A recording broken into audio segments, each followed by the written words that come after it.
کیا آپ بتائیں دھاندلی نہیں ہوئی؟ آپ صحافی ہیں، اٹھائیں سر پہ قرآن، آپ کا کیمرہ مین قرآن اٹھائے، آپ دونوں گواہی دے دیں، چھوڑیں مجھے، میں تو فریق ہوں، آپ تو نیوٹرل ہیں نا.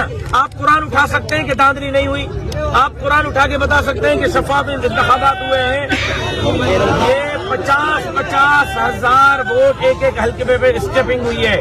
یہاں پہ فارم 45 پر ہم جیتے ہوئے ہیں، رزلٹ میں ہروایا گیا ہے. لہذا فارم 45 کے مطابق یہاں پہ رزلٹ دیا جائے، NA 191 پہ رزلٹ دیا جائے، اور جہاں دھاندلی ہوئی ہے وہاں اثر نو انتخابات کرائے جائیں. ہم نتائج کو قبول نہیں کرتے، ورنہ اگر یہ حکمران چلیں گے تو ہم دیکھتے ہیں کہ یہ کیسے حکمرانی کریں. آج آپ نے یہاں پر دیا ہے، کیا سمجھنا ہے کہ یہ دھرنا یا تحریک کب تک جاری رہے گی؟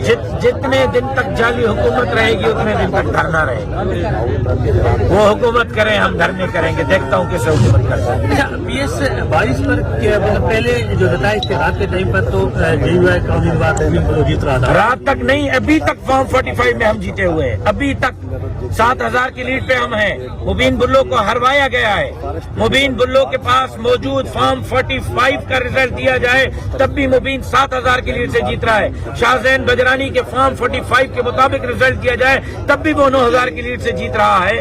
ہمارے ساتھ نہیں، پورے سندھ کے ساتھ. اگر یہ انتخابات کرانے دے تو کیوں کروائے، وہاں سے رزلٹ اناؤنس کر دیتے. اچھا، یہ جو تحریک آپ چلا رہے ہیں تو یہ سندھ میں ہی ہوگی یا مطلب اوورآل آپ JUI کی طرف سے؟ میں تو سندھ کا جنرل سیکرٹری ہوں، میں اپنے صوبے کی بات کروں گا، باقی صوبوں والے اپنے فیصلے کریں گے.